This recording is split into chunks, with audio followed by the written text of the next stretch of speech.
એક ભાઈની ઘરે મહેમાન આવ્યા.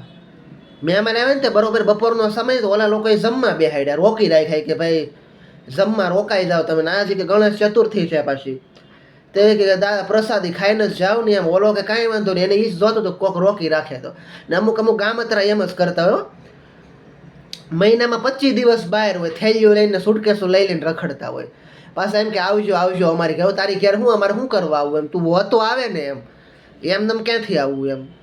હા, બીજાને પાછા કહેતા આવજો આવજો અમારી ઘરે. તારી ઘરે આવવું કેમ પણ, તું ઘેરે રહેતો આવે. તું જ મહિનામાં 15-20 મહિનામાં 25 દી બહાર હો, તારી ઘેર શું આવવું અમારે, તારું ઘર જોવા આવવું.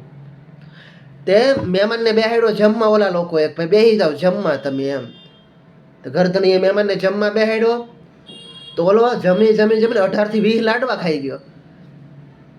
તો ઓલો ઘરધણી એમ ડોળા કાઢવા માંડ્યો કે હવે આ કે રાખે તો સારું કે નકર કે અહીંયા રસોઈ રૂમમાં કે બધું પૂરું થઈ જાય રસોડામાં.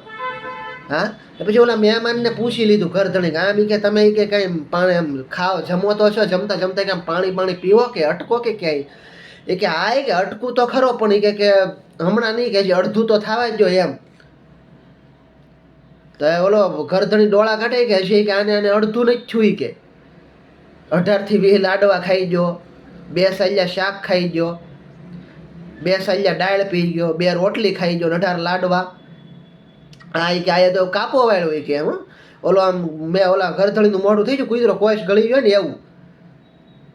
આને કે કરવું હોય કે આવા મહેમાન કે આવતા ન હોય સારું કે આ કે મહેમાન છે કે માગણ. હા હા, હવે આને શું કરી લેવું કદાચ. ને અમારા સાધુ બાબા ગઢડાવાળા કહેતા, બહુ સારા લોક સાહિત્યકાર હતા, ઘણા લોકો ઓળખતા હશે, મોટી ઉંમરના લોકો ઓળખતા હશે વધારે એને.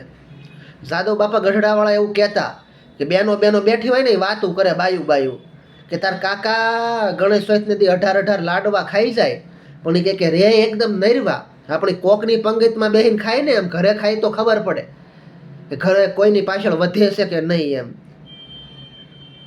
કોકની પંગત હોય ત્યાં કે એ ડોલવાળા અહીંયા મને દે પેલા કે બીજા ભલે બાકી રહેતા એમ. મોસીલા માણસ હતા સાધુ બાપા ગઢડાવાળા. અને એની તો વાત ન થાય એમ. એવા જોક્સ, એવા ઓઠા, એવી વાતું કરતા ને. હા હા,